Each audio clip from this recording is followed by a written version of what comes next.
Most players position their units randomly. They either follow some site guide completely blind, or they just have some default positioning that they go to. But positioning is one of the most valuable things in the game and can squeeze you out those important placements that you need to completely flip a fight that you didn't think was winnable. But positioning is one of the most misunderstood things in TFT. And in this video today, I'm going to give you 3 simple goals to think about while positioning that should change how you think about positioning forever.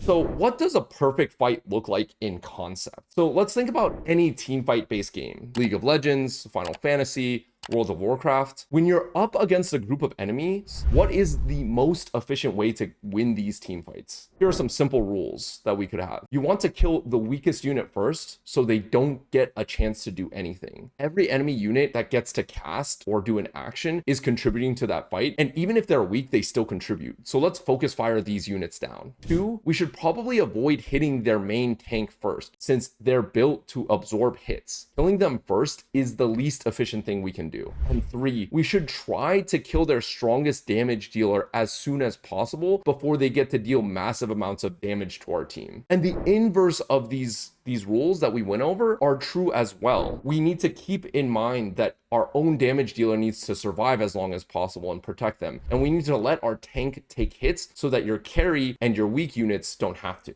TFT works the exact same way. So based on that, here are 3 goals we always want to achieve when we position our units. 1, our main tank should be the first one to die. This allows our other units to contribute to the fight using our main tank as our team shield. 2, our main carry should maximize its damage as much as possible. I know this is vague, but we'll kind of get into this later. And then 3, your main carry should be the last to die so that it can deal as much damage as possible. So how do we actually do that? Let's first talk about the first one, making our main tank the first one to die. No matter how you build your front line, there will always be a strong side and a weak side to your front line. Your strong side is where your strongest tank is, and your weak side is where your weaker frontline units are instead. You want your enemy to start on your strong side first. That's our first goal, right? Is to have our main tank die first, and that's your tank doing its job. It's going to absorb hits and buy your team time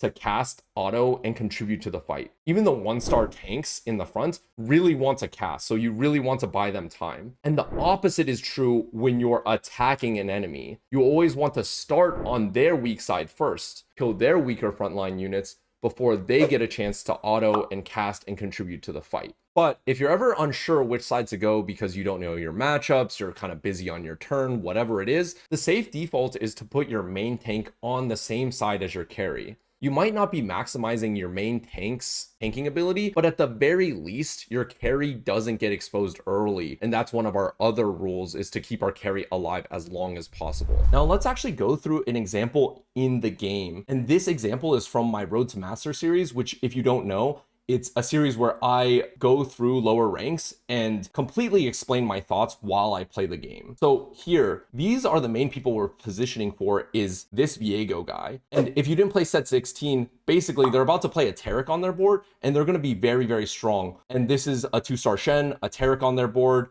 and a Viego 2. Their board is really strong. But I position in such a way that their Viego is attacking my strong side, my strongest tank, which is Shen 2 here, a 2-star 1-cost tank. And instead of attacking their Shen on their left side and their Taric, which is a 4-cost tank in this set, I go to their weaker side, the Alawi and Yorick side.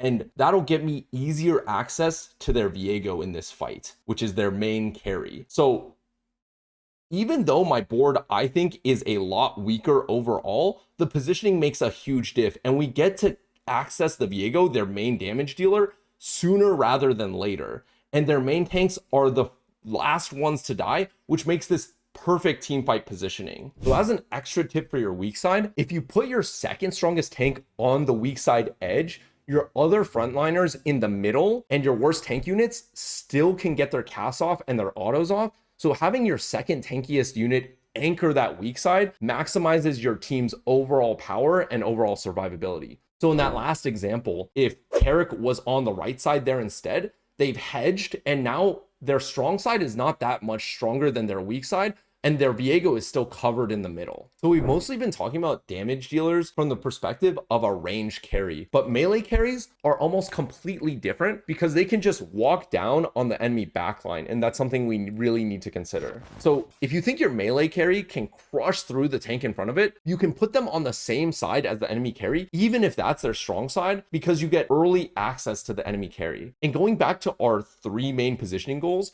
if you can kill their carry early, like I did in that Viego clip, that's the best possible outcome. But if you don't think you can get through that strong side, you can go to their weak side instead. And you can place your carry on the furthest edge away from their strong side, and you can wrap all the way around the board and access the backline and their weaker units instead of getting stuck on their giga tank that you can't kill really fast. At minimum, wrapping gives you a better shot than throwing your carry into a tank that you're never really gonna kill. So now let's look at a real life example from one of my stream games where I stream live on Twitch and on YouTube. And I really want to position for 2 players in particular, but let's talk about this one where I want to avoid their main tank. And I think I can wrap all the way around the left side edge here with my Yi and my Riven, my melee carries. So at the start of this fight, they start on my strong side, my Blitzcrank 2, who's not really a tank, but definitely my tankiest unit. And as you can see, my Yi already gets to backline, and we end up killing their Shen and their Ornn last here. So again, that is perfect team fight positioning from the melee carry perspective. Before we went through the Ahri example, that was how to beat melee carries, but this is, as a melee carry, how do you beat range carries? And hopefully you see that you have a decision to make between attacking their strong side if you think you're stronger than them, or just wrapping around their weak side completely and going around their main tanks as much as possible. The next concept is focus firing, which is putting as much of your team's damage into one unit as possible. And this ties directly into the positioning goals we talked about. The faster you kill one unit, the fewer casts they get off, and focus firing helps us do exactly that. But here's the catch. Clumping your units together to focus fire better makes you extremely vulnerable to AoE or area of effect damage. So a lot of abilities in TFT hit a large area or the largest clump, and